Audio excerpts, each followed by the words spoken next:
Fox 5's Good Day New York co-host Rosanna Scotto joins us this morning. Rosanna, great to see you.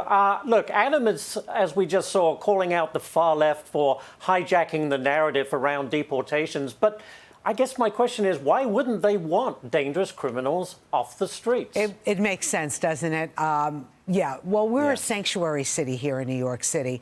And so under that sanctuary law, the NYPD does not cooperate with ICE.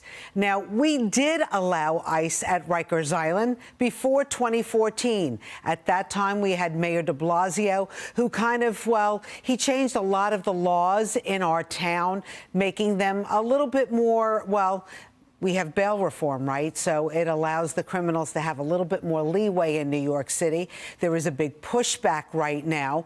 As you saw on Fox and Friends, the mayor made big news talking about cooperating with ICE at Rikers Island, giving them back their office that they haven't had since 2014. I think he's had to walk back those comments, Ashley, after appearing on Fox and Friends.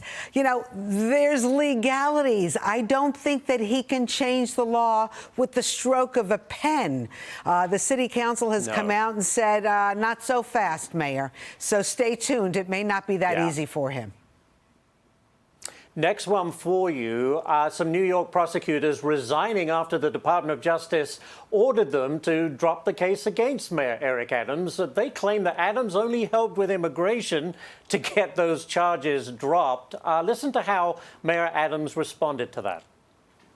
Think about my attorney, Alex Spira, one of the top trial attorneys in the country.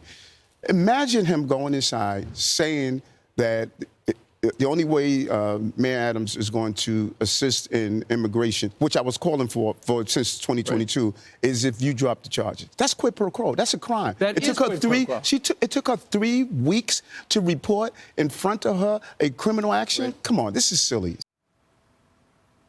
Fascinating, isn't it? Rosanna, what do you make of that, especially with the prosecutors resigning in a huff? Well, there is a showdown going on between the Trump administration and federal prosecutors, no doubt about it. I think 5 or 6 people resigned in the last day or so over these charges. Now, you have to understand, Danielle Sassoon, who was the interim top prosecutor at the U.S. Southern Attorney's Office, and let me tell you something, that office is like a sovereign office. People really respect that office. It has been non-political in the past. She was interim. But we knew when we heard the DOJ was asking her to drop the charges, and we heard basically nothing. We heard crickets. We all said in New York City, something's going on. And sure enough, yesterday she resigned. And when she resigned, she sent a letter out saying basically that she believed the charges against the mayor could be proved and that she had more charges coming. Now, quid pro quo. Don't they do that in legal circumstances? Don't they offer people who are part of a criminal investigation some kind of, you do this for me, you say this for me, and then we'll lessen the charges against you? Isn't that quid pro quo? It is indeed, and it's used often. It's used often. You know often. what? Never a dull moment in New York City politics, and that's why we love it, and we love having you on the show. Rosanna Scotto, Thank you, Rosanna, as always.